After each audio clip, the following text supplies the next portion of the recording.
আসসালামু আলাইকুম, কেমন আছেন আপনারা সবাই? নতুন আরেকটি ব্লগে আপনাদের স্বাগতম। সাভার নবীনগর জাতীয় স্মৃতিসৌধে আজকে ঘুরতে গিয়েছিলাম। কয়েকদিনের ছুটিতে আম্মুর বাসায় ঘুরতে এসেছিলাম, তো ভাবলাম আম্মুকে নিয়ে একটু স্মৃতিসৌধে ঘুরে আসি। তাই আজকে বের হয়ে পড়লাম জাতীয় স্মৃতিসৌধে। তো স্মৃতিসৌধে এসে আমরা প্রথমে যে স্তম্ভটা আছে এখানে এসে একটু ছবি টবি তুলতেছিলাম। স্তম্ভের এখানে আমরা ছবি তুলে তারপর একটু ঘুরে দেখতেছিলাম। এটা হলো আমার মেয়ে, সরি আমার বোনের মেয়ে। আর বোনের মেয়েকে নিজের মেয়ে দাবি করা কিন্তু সব খালাদেরই অধিকার। তো অনেক দিন পরে আমরা আজকে ঘুরতে আসছি স্মৃতিসৌধে। আমি তো আসছি প্রায় 1 বছর হয়ে যাচ্ছে, যেহেতু আমি খুলনাতে থাকি। তো আজকে স্মৃতিসৌধে এসে কিন্তু আমরা সবাই অনেক খুশি ছিলাম। স্পেশালি আম্মুকে নিয়ে আসতে পেরে আমার আরও অনেক ভালো লাগছে। আম্মুর সাথে আমি অনেক দিন পর ঘুরতে বের হয়েছি। তো এখানে ঘুরতে ঘুরতে দেখতে পাচ্ছিলাম যে একটা ওজন মাপার মেশিন নিয়ে একটা কাকু বসে আছে।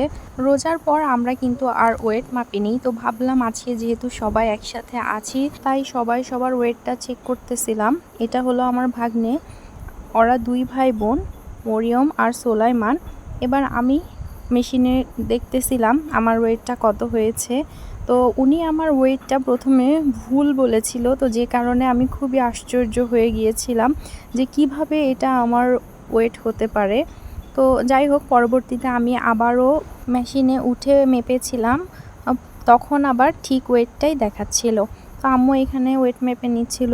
এরপর আপনাদের ভাইয়া বাকি ছিল, তো আপনাদের ভাইয়াও এখানে নিজের ওয়েটটা মেপে দেখতেছিল। তো মেশিনের ওপর দাঁড়ানোর পরে সেও আশ্চর্য হচ্ছিল যে রোজার মাস গেলেও কিন্তু সে একটুও শুকায়নি।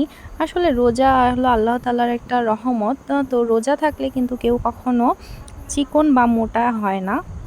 আমার কিন্তু ভেলপুরি অনেক পছন্দ। তো একটা আঙ্কেল ভেলপুরি বিক্রি করতেছিল, তো দেখে আমার খুবই খেতে ইচ্ছা করতেছিল। তাই এখানে আমরা সবাই মিলে একটু বেলপুরি খেয়ে নিচ্ছিলাম। তো বেলপুরিটা ভালোই অনেক টেস্টি ছিল। আর বেলপুরি কিন্তু একবারে মুখের ভিতর দিয়ে খাওয়া যায় না। আর আমি বড় হা করে বেলপুরি তো খেতেই পারি না, তারপরেও খেতে অনেক ভালো লাগে, কেন জানি না। এরপরে আমরা অনেক ঘুরতেছিলাম, ঘুরতে ঘুরতে আমরা অনেক টায়ার্ড হয়ে গেছি। তো এখানে আমরা বসে পড়লাম। এরপর দেখছি একটা আঙ্কেল জুস আর পানি নিয়ে আসছিল, তো ওনার থেকে আমরা জুস নিয়ে তারপরে সবাই মিলে খেলাম। আর ম্যাঙ্গো জুস খেতে কিন্তু আমার অনেক ভালো লাগে। এরপর আমরা একটু রিল্যাক্স করে জুস খেতে খেতে আবারও ঘুরতে শুরু করলাম। দেখেন মরিয়ম ওর আঙ্কেলের সঙ্গে একাই চলে যাচ্ছিল। আর তারপর আবার ওর আইসক্রিম দেখে দুজনে আইসক্রিম খাওয়ার বায়না করলো।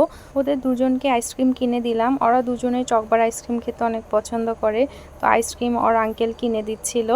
দেখেন কেমন ঢং ঢং করতেছে, পুরাই ঢঙ্গি বুড়ি একটা।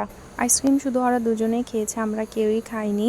আম্মুর অনেক দিন ধরে ঠান্ডা কাশি, আর আমারও গলাটা খুসখুস করে, যে কারণে আইসক্রিম খাওয়া হয়নি। এরপরে আমরা অনেক ঘোরাঘুরি করে ফেলছি ইতিমধ্যেই। তো আমরা বাসার উদ্দেশ্যে রওনা দিচ্ছিলাম। আর স্মৃতিসৌধে ঢোকাটা যতটা সহজ, বের হওয়া কিন্তু তার থেকেও কঠিন। বের হওয়ার সময় কিন্তু অনেক ধাক্কাধাক্কি ভিড় লেগে যায়, তো যে কারণে আমরা তাড়াতাড়ি বের হয়ে পড়তেছিলাম।